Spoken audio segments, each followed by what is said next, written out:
Hey everybody, Adam Noellsch here, agronomist with Golden Harvest. I'm actually standing just inside a planted cornfield. Yeah, it's hard to tell. There's a lot of cereal rye here that's grown. It's in bloom, it's flowering. There's a good stand of hairy vetch in here as well. This farmer is big into cover crops and has been doing cereal rye before beans, and now they're trying the same thing with corn. And so I get a lot of questions about cover crops.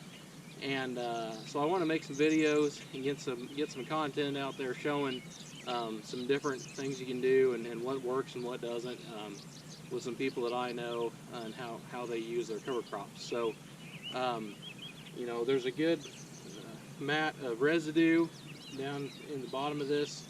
It's fairly firm to walk on, even though we've had 3 inches of rain here in the last 3 days. The corn went in well. I dug some seeds and you know, planted very well. This was sprayed the same day it was planted, and so I'm going to follow this field through the season. We'll see how the crop comes up and just kind of monitor what it looks like, and then once we get to harvest, we'll see what the results were from this type of management practice. I'm standing in another cover crop field. This one is a little different than what I've seen. A lot of times people leave that cereal rye and hairy vetch standing after they've sprayed it. This particular grower sprayed it and then came in and planted and then rolled it. And the thinking on that is to mat down the cover crop so that when the corn comes up, it's not being shaded. He said he's seen the corn grow spindly in the past, as well as soybeans when he's doing soybeans with it. So we'll see what happens here. This is an 8-way mix. It's cereal rye, hairy vetch, Austrian winter peas, barley, and crimson clover, and a few others.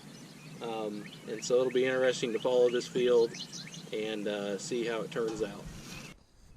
So what we're looking at here is we've pulled back this thick mat of cover crop that's been rolled down.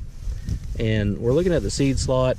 It didn't quite get closed, but with the seed firmer and the depth that we got, it looks like there's going to be plenty of seed to soil contact. And we did dig up a sprout. The radicals emerged and the shoots out as well. So within a couple of days, hopefully we'll start seeing them poke through, but we'll keep watching to see what happens. Okay, what we're looking at is a part of the field that hasn't been planted yet due to the culvert washing out.